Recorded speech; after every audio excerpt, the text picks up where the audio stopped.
Detroit and the world. Welcome to another episode of Authentically Detroit, broadcasting live from the Lower East Side here in the city, powered by the East Side Community Network and sponsored by none other than the Ford Foundation, a content partner to bridgedetroit.com. I'm Orlando Bailey.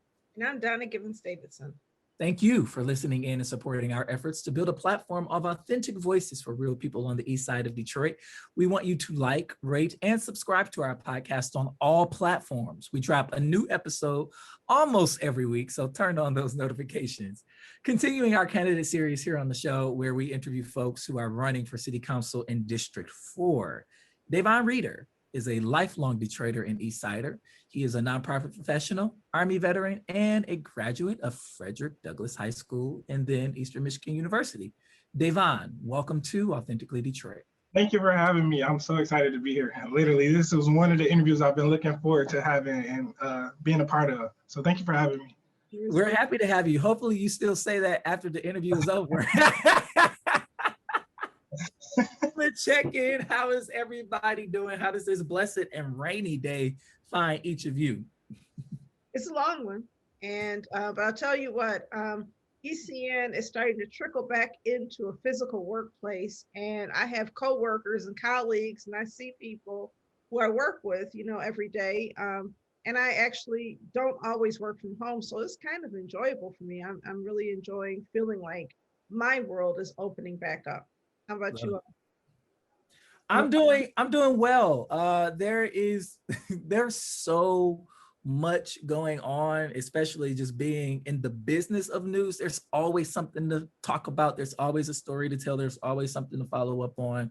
And so that is cool. But if you aren't careful, you will run yourself into a wall. So I'm finding out that I have to be even more intentional, especially as we come back to real life, into not overscheduling myself because I'm excited to see people. I'm excited to hug folks. I know that our listeners know that I get to see Donna now on a regular basis, and it's still exciting being able to see her and hug her. And I want to see everybody. I'm ready to see everybody, but in time. And so I'm pacing. I'm learning to pace myself and still, have time for a personal life, a romantic life, all of the things. So it's been so terrible. I feel like the worst wife in the world. In May, late April, May, we applied for all this funding, and it was so much stress. But they say April showers bring May flowers, and the flowers are blooming in June. We have so many things that we were actually awarded, and every time it's a surprise for me. So that's super exciting. And also there's a lot of stress because you have to get it right. And that's where I really know we have to lean on the ECN staff team to, make everything grow as it should. So it's a lot. Yeah. Daivon, how you doing? I'm doing good. I think I'm also in the same mind space with this campaign, with getting a chance to meet all my neighbors and just trying to make sure I put my mental first, because if I'm not okay, I can't make sure everybody else is okay, right? But just being able to get out and enjoy the nice weather as well, because these last few days been great. Just being able to walk around and not worry about rain. But I guess we needed a little cooling down after this weekend. So yeah, it's been fun.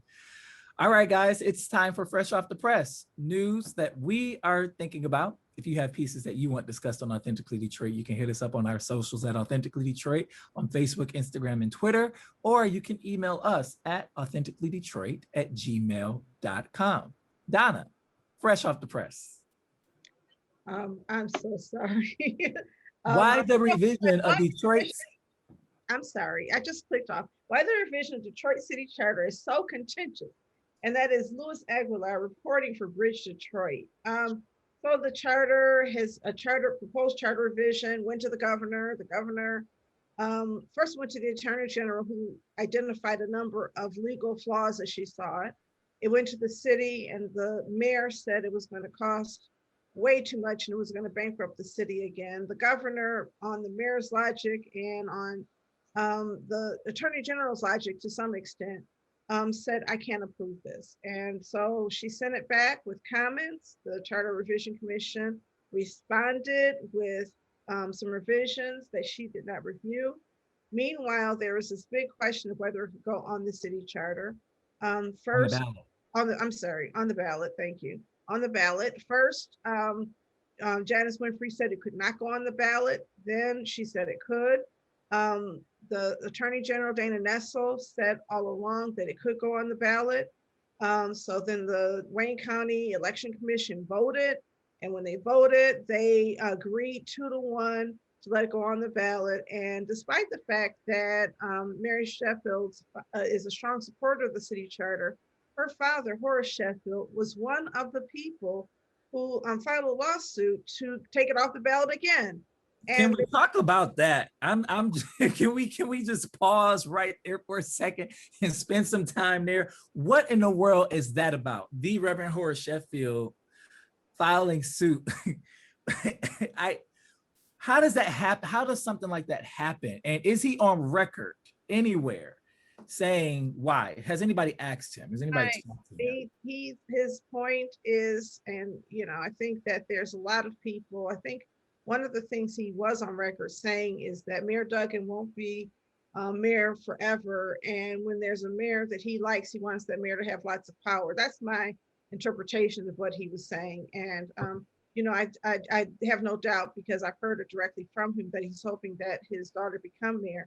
But the city charter does a number of things, one of which is take aim at the strong mayor form of government and say, let's figure out a way to empower the citizens and take away some of the mayor's power, as well as threading through all of that, a lot of social justice reforms, a lot of reforms that are really centering the city business on people through the creation of a bunch of commissions that people get to choose. Now, we have a whole lot of authorities that the mayor and city council appoint and whatever, but this would really empower people to make decisions, even within the master plan for the city, giving the planning commission authority over the planning process and the master plan, and taking that from the mayor will completely restructure how things are done in the city.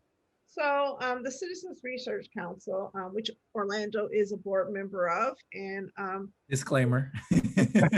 but listen, they did an independent analysis, because what the mayor says is this is going to bankrupt the city.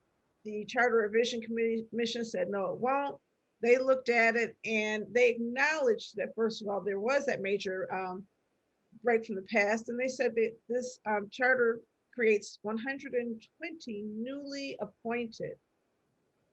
elected or appointed positions in city government. Now, most of those 120 positions are not paid positions. Most of them are commission staff positions, I believe. I'm gonna have to look back, but basically, many of the new positions would be part of commissions that would work, and I don't think those are going to be paid for. There's some areas where the city is saying it's going to bankrupt the city. For example, the moratorium on water shutoffs, which is interesting because there's already a moratorium. And the mayor is saying the moratorium is going to extend through the end of 2022. And the question is whether his analysts have decided that extending it beyond 2022 would bankrupt the city, and whether this is just an election position to take when you're in the midst of campaign season. Because if not, then it seems like he would agree on that, but also to improve public broadband access. And the way a lot of people are interpreting this is that the charter would require the city council to create free broadband, but it's really to create an effort to figure out how to provide free broadband. And some of that could be done with public and private dollars. It doesn't have to be that. So anyway, there's a major police change. According to this article, it doesn't use the term defund the police, but I don't even think that this charter provision is about defunding the police. I think it is about restructuring power within the police department, ending qualified immunity, and creating more public databases for police misconduct and more transparency for the city council and mayor. And the only expensive thing is really the annual psychological exam for officers, which again, the city has said is going to be astronomically expensive, and city council disagrees. So according to the Citizens Research Council, the fiscal impact is somewhere between the mayor's $488 million a year and the city charter commission's $7 million a year. There's a whole lot of distance between that. And then, of course, you have the possibility that some of these mandates will be challenged in court, and some of them just are not feasible based on current law in some people's eyes. So it's not as though you'd have to pay $488 million in the first year. Right. So anyway, this is the argument, the crux of the argument, the reason the mayor is fighting it so hard. And Horace Sheffield has either been bought or persuaded to also fight it, is because it minimizes the power of the mayor. In some ways, if you could have people saying, you know what, let's vote for the current mayor, and it looks like he's winning, at least in some polls. But if you also voted for this revised city charter, the current mayor would be reelected and have his power curbed, not by persuasion, but by the Constitution for the city of Detroit. Mm. Yeah, so it's I think it's going to be interesting because we still don't know as of right now. The charter revision is on the ballot, but the state Supreme Court has yet to weigh in, and so we're waiting to hear what decision they will render, and that will be the decision that sticks. It really is, to me, and I have been saying this is a story about the trivialization and the minimizing of a democratic process. Regardless of what is in the charter, it was done in a democratic way. Donna, you remember those meetings? We went to some of them. We didn't go to a whole lot of them, right? But those meetings were happening regularly, and we were able to tune in. If we weren't there in person, we were able to tune in online.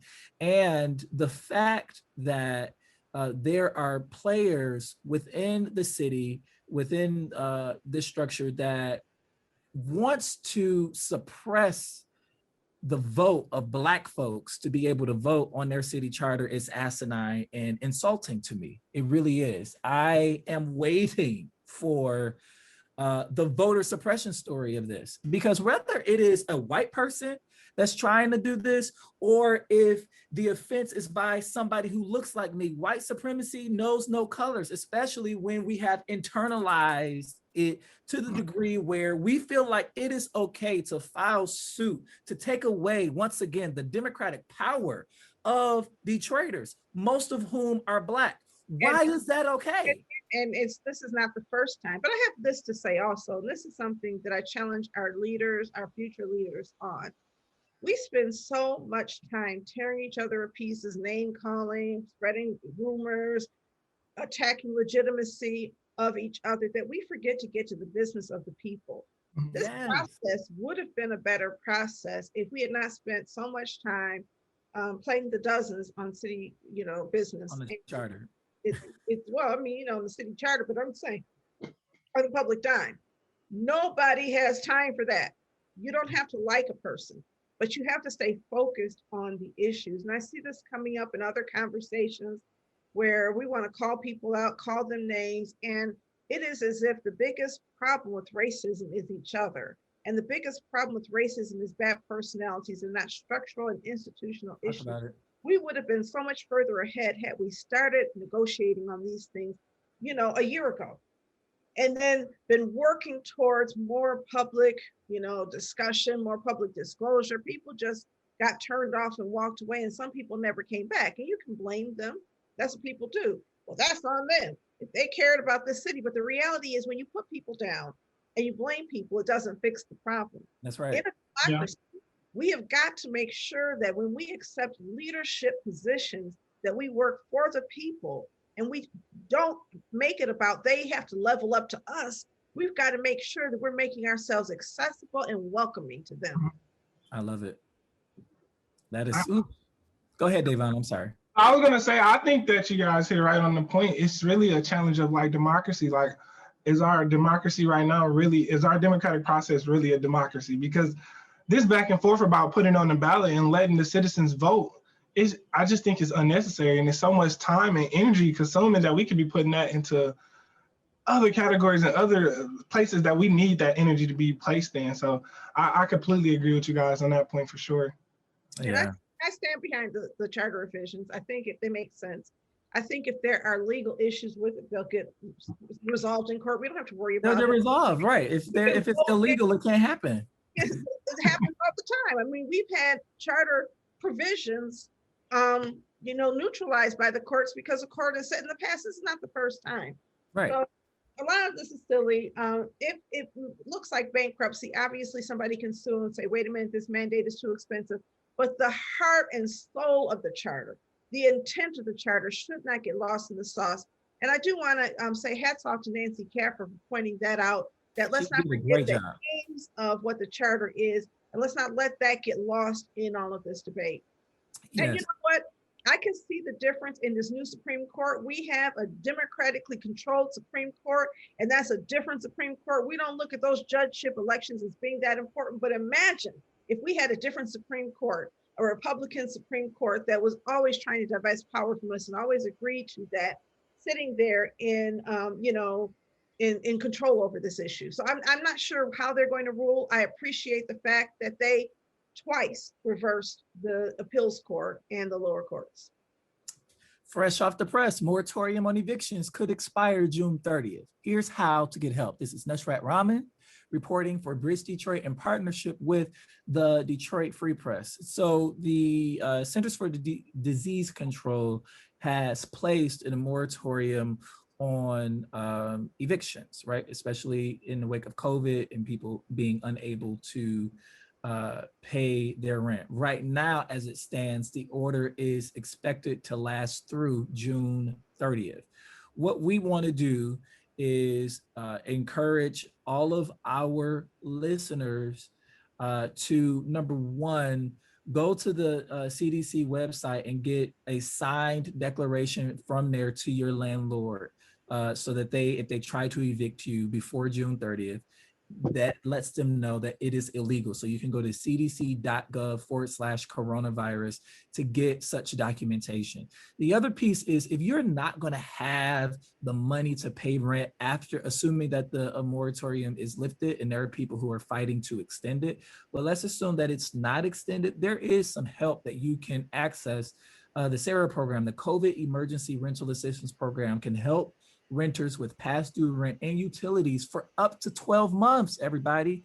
And then an additional 3 months for future rent, according to the U.S. Department of Treasury. Both renters and landlords are eligible to apply. The program can help renters with incomes less than 80% of the area median income. So that is the majority of the city of Detroit in Wayne County. That equates to a one-person household income of about $44,000, and so on and so forth.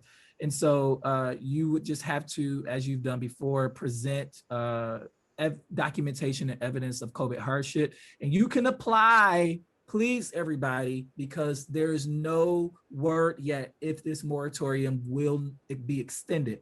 Please, if you are behind on your rent and you need help and you need assistance, go to www.michigan.gov/SARA. That's /CERA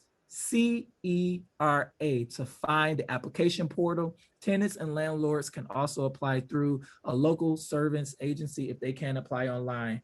And we will post that link to see those agencies on the description of this episode. So there is help. Don't lose hope that moratorium is being lifted. I'm sorry. I wanted to say that Wayne Metro, it's a local agency and they are on top of it. Like they are getting people help, like calling back the next day. So if you really do need that help, like reach out to them, and it's a really easy application to do online, and they will get right back to you and make sure you don't get your electricity cut off, or call your landlord and all of that, going the extra mile and everything. So reach out to them for sure. And I just wanted to say also, if you can't pay. This program is for people who cannot afford to pay their rent. Thank you, Donna. There are still people losing their homes because they cannot document the lack of ability to lose their home. This was never for everybody. This is for a targeted group of people. And I hope you're listening. And when this moratorium ends, if you're not acting in good faith with your landlord, you may face troubles, and I don't want to see people losing their homes at the end of the moratorium, or if this, court decision is reversed. This is said in love. Please pay if you can. If you can't, you get the help that you need, because I don't believe this moratorium protects everybody. Mhm. You want to know something, and I think this is something that I think that needs to be demystified as well. Citing that I know many landlords aren't swimming in cash. I think we have this assumption that most landlords have an amazing cash flow and can afford for lengthy periods of time not to pay rent. Those obligations still have to be met. So I think, for the small mom and pop landlord, and that's the majority of landlords in our city, they're also strapped, right? And so there actually, to this issue, there is a both sides. And so I want to submit what Donna is saying. If you can actually pay your rent. They're going through the same pandemic you are. You got to definitely pay, for sure. And you know what? There's a real concern about the net loss of affordable housing, because at the end of the day, if a landlord cannot maintain that affordable home, then that home is lost to the renter as well as to the landlord. So power to the people, but sometimes the people are your landlord, and we're all in this together to some extent. Yes, the link will be available in the description of this episode, but I am going to say it again. Go to www.michigan.gov/Sarah, that's CERA, to access the application. If you need help if you don't have access to the internet, if you need help with it, I'm sure someone at Eastside Community Network will be happy to help you with that. You can call 313-571-2800 to get some help with that. Donna, fresh off the press, we got one more little thing to talk about. Well, the Mayor Kwame Kilpatrick has moved back to Detroit. He is going to get married, although a date has not been set, and he is leaving politics for the clergy. So he has two trial sermons this weekend on Sunday at 8:30. I think it's at Greater Emmanuel, and at 10:30 it's at Little Rock.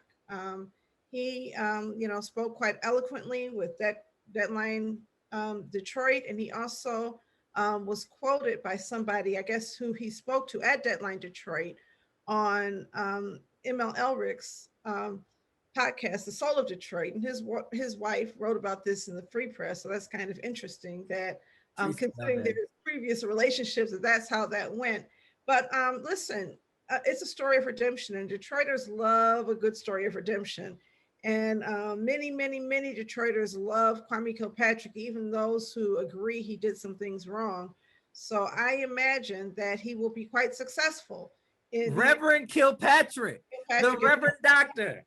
If you read any of his statements, this man has a silver tongue. So it's good. He always had. He always has. And now, you put some faith behind it. Oh my goodness. I wish him well. Listen, I believe we love a redemption story, and we don't throw our people away. And so I think it'll be interesting.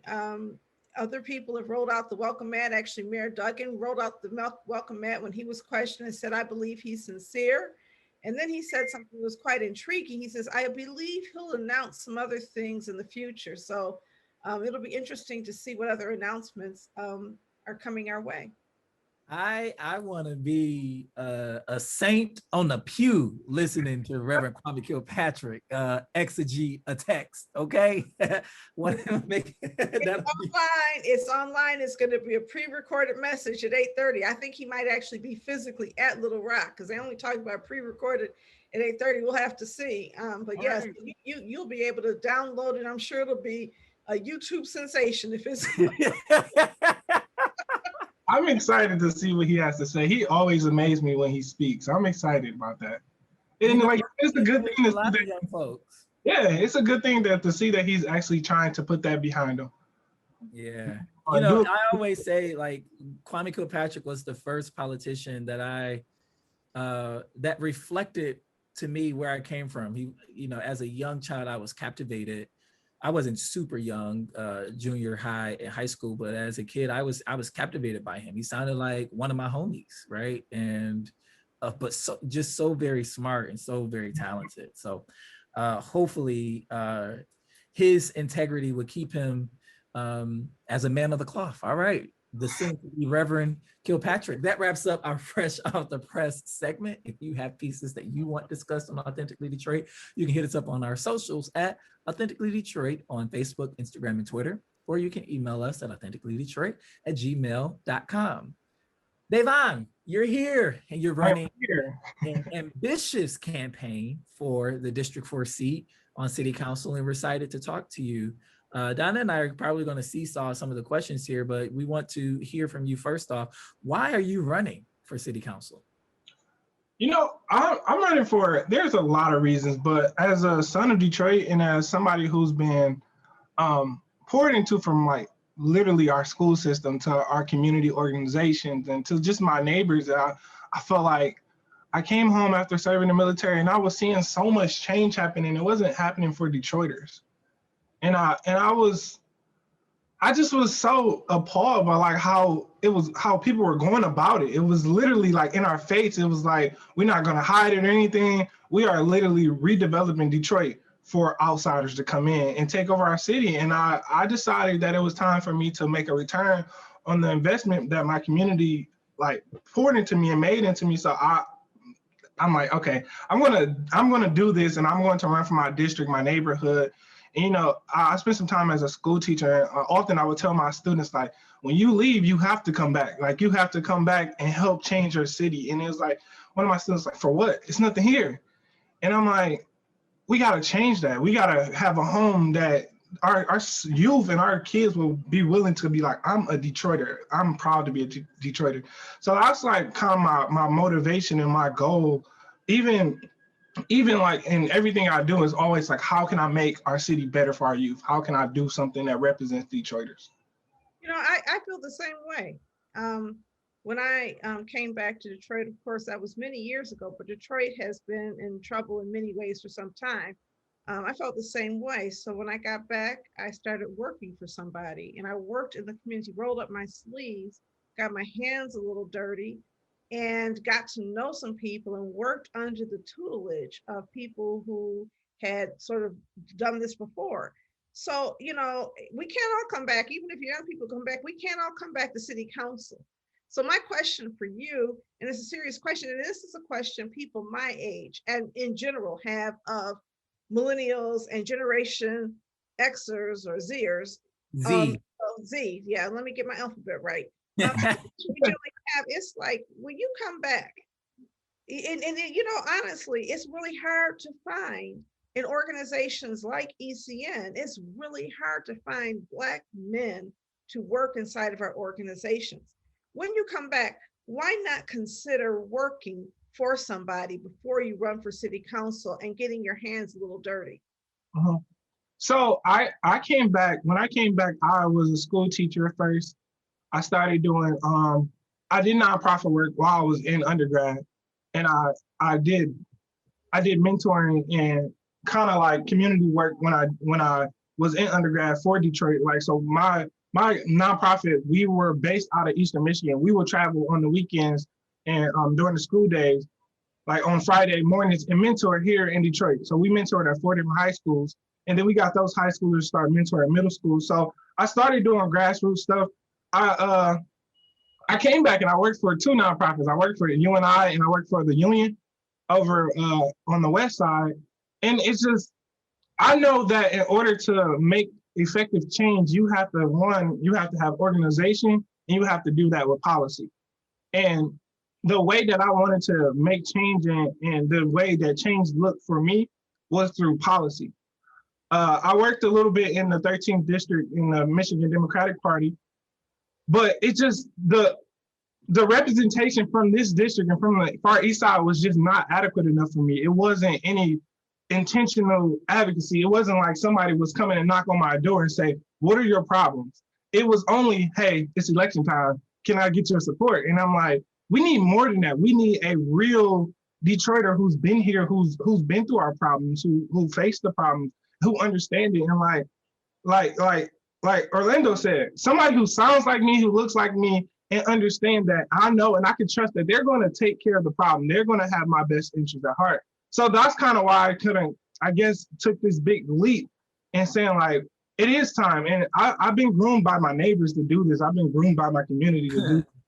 What is your answer for folks who say that this campaign is a little preemptive, given just how young you are? You have some experience, but really haven't paid your dues. What do you say to that? Pay my dues. I don't know if I really haven't paid my dues. I spent 7 years in the Army. I dedicated myself to coming back and developing my city.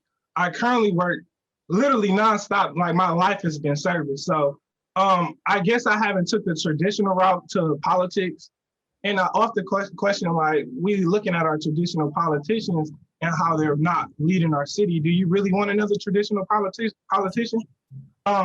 And my youth offers innovation and the ability that I can understand the problems that we need to face. And I'm able to be humble enough to be like, okay, I don't know it all. Let me learn. And then at the same time, I'm able to look at things from a different perspective and provide a new way of attacking our problems and providing our solutions. And again, I say all the time, who better to represent our community than somebody from our community? We inviting people in, and they saying like, I've been here for a certain amount of years. No, I lived here. I was born and raised here. I'm rooted here. If you like go through my history, it's Detroit, it's East Side. It's not, I moved here, my family, none of that. I'm an East Side. There's quite a few, at least a couple others who are running in District 4 who are also from the community and rooted there. So I certainly think that having a rooted person is great. You first came to public attention after a tweet. You call out your stepfather and really just made a point of I made it, and that was a great tweet. It went viral. I don't know if you expected it to go viral. I don't know if people who do viral tweets have this anticipation, but can you talk about that for a minute and what that meant for you? I like to always start off by saying I learned what reporter or journalism spin is through that tweet, because everybody took it as me as I was bashing him, and that was not it. It was more so because I understand me not having my father in my life. He was my father figure. So like I can remember us watching wrestling together and we acting like we the wrestlers on TV. And you tell us what the tweet was so people aren't lost in before you. Yeah. So once I graduated, I had tweeted out 4 years later. My stepdad told me I wasn't going to graduate from college. 4 years later, I'm here and he's in jail. And it was more so because you don't know the words that you'd say. We had thousands of conversations, and those words was the only words that I thought about that day. And I'm like, I just wanted to share it out because the smallest moments may be the biggest impact. And the funny thing is, people ask all the time, what did he say when you seen him? One of my friends actually blew the tweet up, and I had it in my house. And when he came home, he looked at it and looked at me, and he was like, "That's a nice picture." And we laughed about it. And I didn't mean it like that, right? And I hugged him. I'm like, "Yeah, I know you didn't mean it like that, and I didn't mean it like that." He was like, "Okay, cool." And we were fine. So he knew it wasn't like that. But it was a good moment.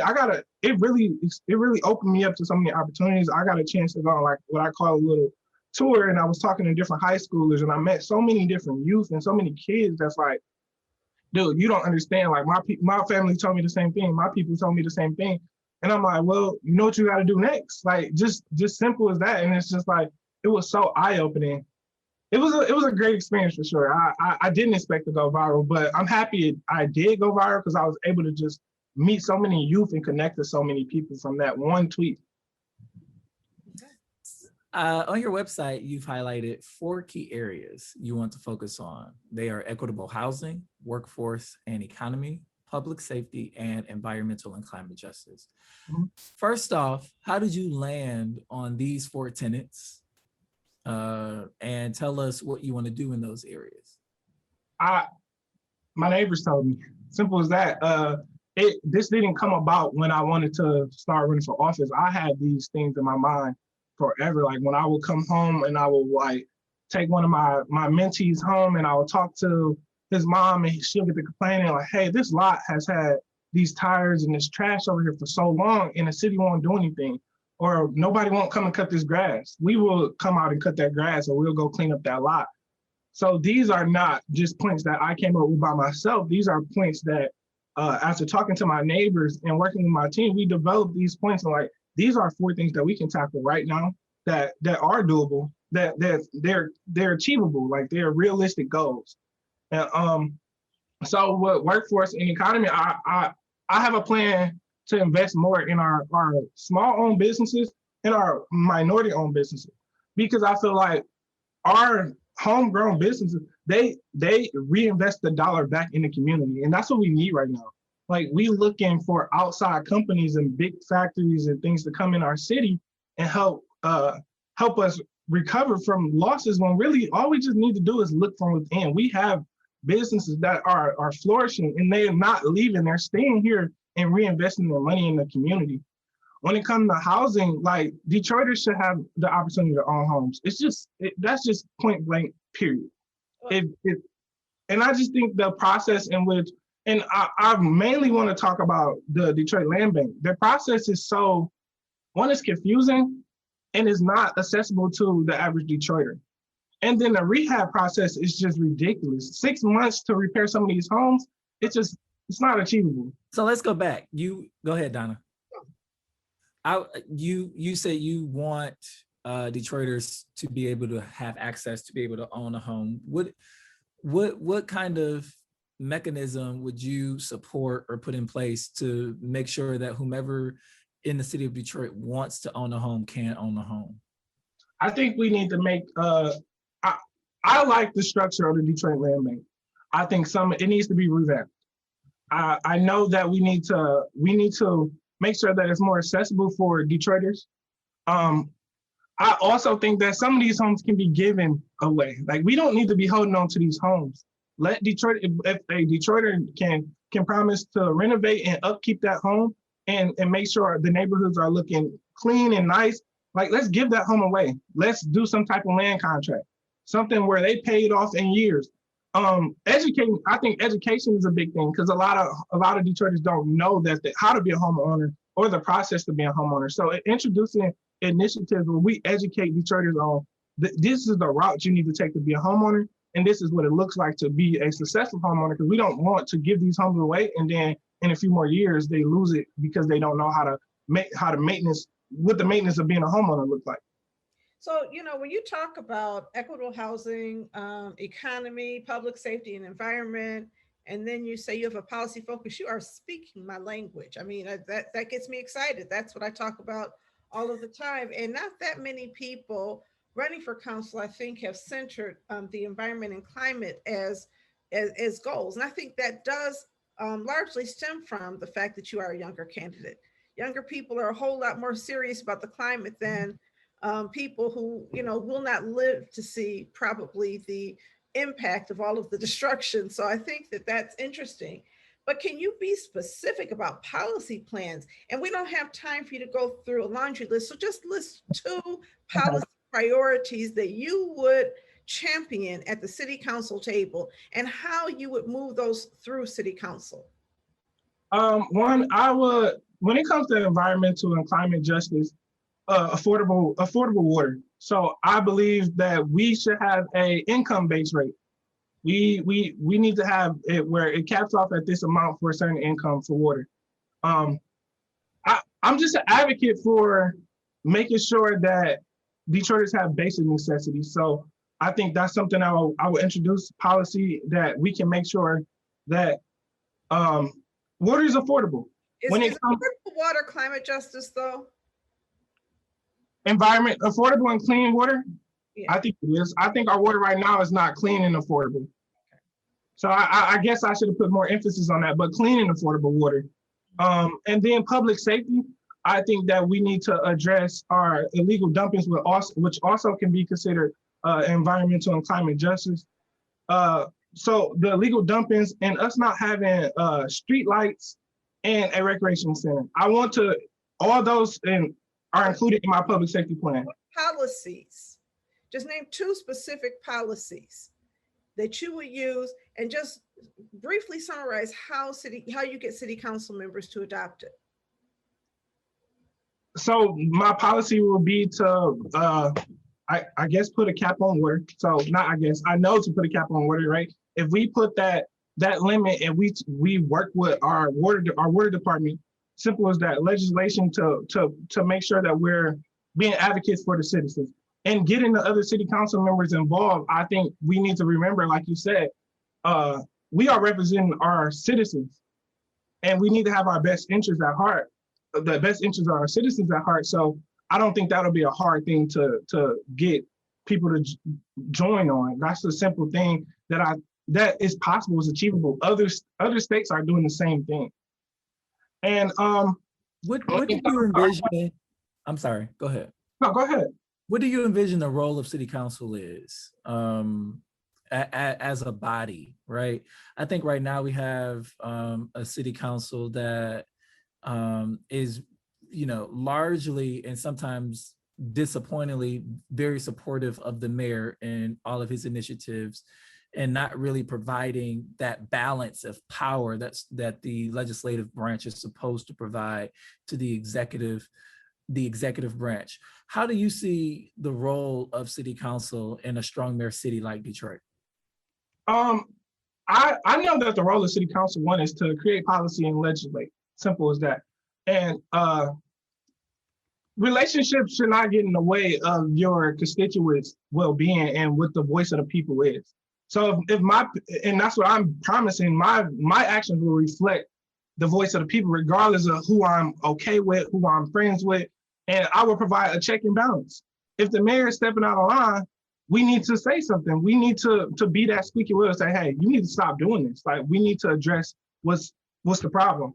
And that's city council. That's what I promise to be as city councilman.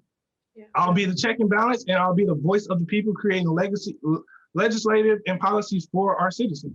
So, some of these are long-standing fights. Affordable water was a fight when Joanne Watson was on city council, and actually when Mayor Kwame Kilpatrick was mayor, she had to fight in order to put that on the ballot.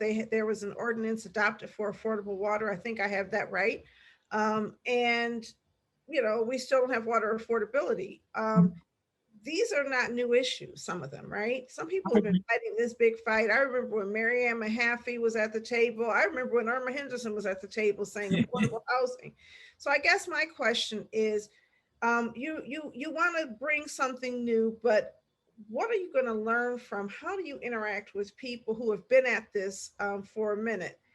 How do you learn from them and take the baton and move these issues forward? I think it goes to being consistent and showing that you are genuine with your approach, right? I know that I have a lot to learn about a lot of things because I don't know everything. Nobody knows everything. However, I'm willing to go ahead and build these relationships and get the citizens involved, get these grassroots organizations involved, and we can attack these problems together. And I know that there's going to be times where we fail, but these failures can be learning lessons. And I've been trying to approach this as a way of creating a united front.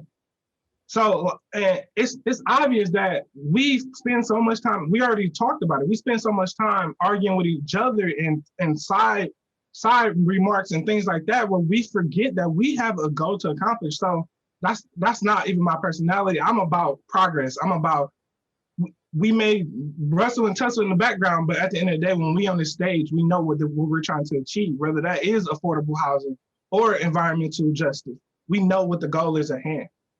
Do you have a legislative policy agenda for the Michigan legislature? What should Lansing be working on to benefit Detroiters, and how will you expend political capital to push policy forward in the Michigan legislature if you are elected? I don't have an official plan, but I know that right now what we need to be working on is putting the priority in the health of Detroiters first. I think if we do that, that will achieve a lot of our goals, from the way our policing, from the policing practices to us not having street lights to us not having clean waters in our school system, to us being over-assessed on our property taxes. If we put the health and if we put important, like we dedicate ourselves to the citizens' health in Detroit, we can tackle all our problems really. I think at this moment that we're so worried about income and revenue and getting the next dollar, then we're forgetting that we actually have people's lives in our hands. All right. I'm going to have to, unfortunately, leave at 6:05. I just want to give you that warning so that we can time our questions appropriately. Orlando can stay a little bit later. But I do want to talk about how a few things like how your website states that you want to create a business hub in the district. Where? So I don't want to keep trying to target the same corridors. I feel like we have these favorite corridors in the district. And I'm also, like I said, I'm a man of the people, and everything about me, I want the people to be involved in. So I'm going to propose the idea of what it looks like, and I want the people to vote on what it actually is. I want to host, as a city councilman, I will host a town hall meeting where we have our citizens come in and be a part of that planning process. I have an idea of Daivon Reeder's business hub, but I don't want it to look like just mine. I want it to be the Far East Side's business hub. So just as a point of reference, what favorite corridors are you referring to? The Jefferson, the Mac area. I think we need some love over here on the Outer Drive and Gratiot area. So who's loving Mac? Which city official is loving Mac?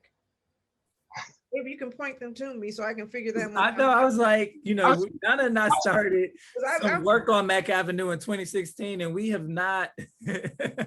Well, when I was still at ECN, we have been unsuccessful in really having a champion in the city.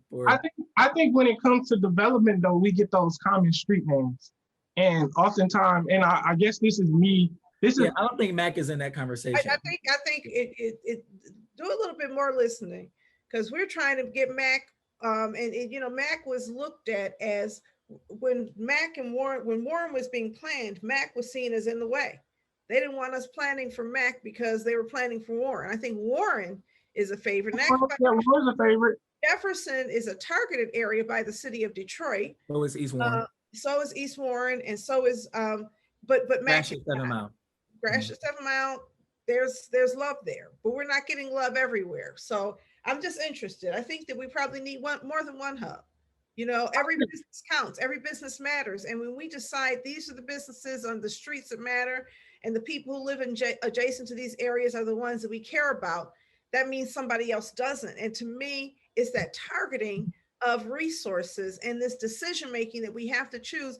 I'm old enough to remember when people did not choose which streets to care about in Detroit. It was here's a commercial district and we care about you. We should have a hub on every corridor, maybe, Yeah. So I just want to expand that thinking, because it's almost as though targeting has become the norm and the common sense way to get business done. Definitely. And like I said before, this is one of the times where I just zip my mouth and I learn, and I'm going to do some research. But I have a military mindset, so I'm coming in with SMART goals, realistic. So me to say I want to build 10 business hubs, and it's just not something that I want to overpromise and I can't deliver. As city council person, you can't build a single business hub, right? City council is a legislative body. What city council can do is allow for create legislation around certain things, but it's the mayor of the city who decides where things go in most instances. Definitely. So I think that that's important also to understand the role of city council. And it's really community development organizations like mine and many others, you and I work with Christine Bell on a regular basis. We're the ones, and a lot of times, who are trying to figure out how to make a way out of no way, even when government, because that's what we always hear from Mayor Duggan, I don't want to overpromise. I don't have an equitable housing strategy because I don't want to promise anything I can't do. So now you're saying your military background makes you not want to overpromise. And I am so tired of people not wanting to make promises to people. I think when you're running a campaign, this is the time to be big and audacious. Definitely, but not in the sense of not like a fear of overpromising, but having a realistic approach to everything. Right, I hear you. But realism seems to be we can't do it's austerity in poor neighborhoods and the checkbook is open in the rich neighborhoods. And unless we say that, you know what, that reality needs to be bigger than that, we're in trouble. Really nice to meet you and to talk to you. And I'm so sorry I have to leave. It's okay. Thank you. It was nice meeting you too. And I'm still a fan, even after the interview. So, you know, I have a couple of I have a couple more questions. I was going to say real fast though, Orlando, because even though you don't have the power to do things as city council, I think it's important that we remember that in position of power, you have influence as well. So we have that influence to where development can happen and what it looks like and who is a part of that development. And that's my mindset as well. I don't want to go in saying like, oh yeah, I know that I have the power to do this, because you don't have a lot of power to do a lot of things, and it just simply relies on influence. And I think a lot of our city officials forget that sometimes. Yeah, but you know, in how it is languished on the website, I think that could confuse the citizen a little bit when you say words like build a business hub. And so I think there is room to become a bit more granular by letting us know what you really mean. I got you. I understand that. Let me ask you this question. You said earlier that you're from the military, so you have this military mind. And so being associated with the military, you know, a form of law enforcement, access to militaristic equipment. What is your stance on public safety in the city of Detroit? And do you support defunding the police in order to invest in other areas of the community that could help and assist in curbing violence?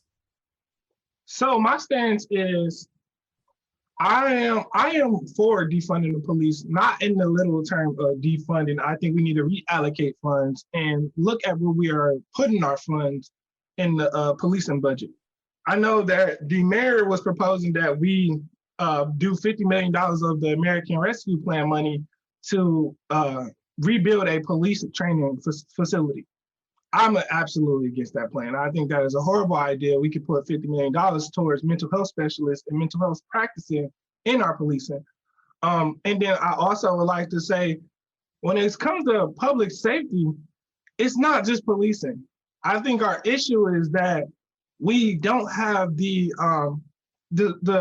social services in our communities that we need. For example, mental health. We need more mental health facilities and practices in our everyday life in our city. If this last year, and I say this all the time, this last year haven't taught us anything, everybody goes through mental health problems. If our head's not okay, nothing else will be okay. So I'm for reallocating funding to more mental health practices in our policing. Definitely think we need more places for our youth to play. And again, I know it's a big issue in this race. We don't have no recreational center. We don't have a rec. We don't have a recreation center. If we don't have somewhere safe for our kids to play, we're setting them up for failure.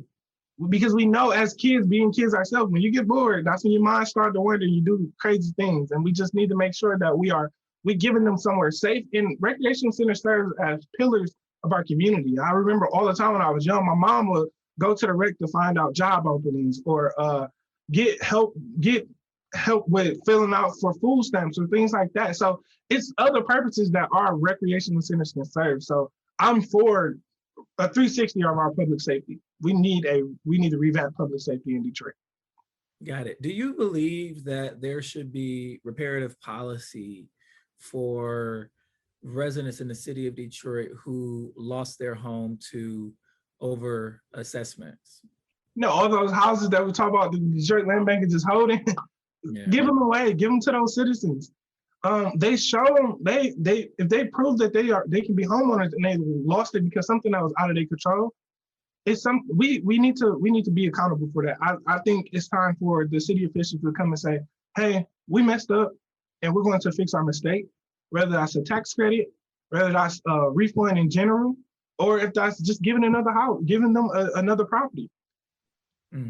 Talk about your vision for like working with the nonprofit community development community. Donna was talking about some of the nonprofits that show love to areas that aren't always targeted by government, and sort of filling in the gap in those areas. What does your public partnership plan look like? I wouldn't even call it a partnership, because I think I as a city councilman, as an elected official, I'm simply supposed to be the voice of the people, and the people are the grassroots organizations and the grassroots organizers. So I think it will be a transparent, what do you want to see, and this is what it's going to look like. I'm going to promise to be accessible to all citizens. I'm not going to have that, oh, I'm city councilman, you can't go through my secretary. No, I don't want to have that relationship. I never had that relationship. Even as a lieutenant, I would still get out and go get in the dirt with my soldiers, so they can know, like, hey, I'm here for you. And I feel like that's the job of a leader, is to be there for everybody. And if I had to say partnership, it's going to be a hand-to-hand thing. It's hand washing the other hand, washing the other hand. And that's as simple as that. I wouldn't be me without the community organizations in District 4, or the community period in District 4. So I'm not going to get there and forget about who elected me, because like you said, this is a vicious campaign, and I can't forget who helped me be who I am, Absolutely. Daivon Reeder, candidate for the District 4 City Council seat. Thank you so much for your time today, Daivon. Thank you for putting me in a hot seat. I enjoyed it. I'm a little up here. No, but I really did have a good time talking to you guys. And I listen, every time I get to have a conversation, I just feel like I'm going out of it learning more. And that's what I love about your platform. Even listening to episodes of, like, okay, I'm learning something every time. I'm always like, let me take note of that. Let me go look at what this is. So thank you for having me. I appreciate you for giving me this platform. No, absolutely.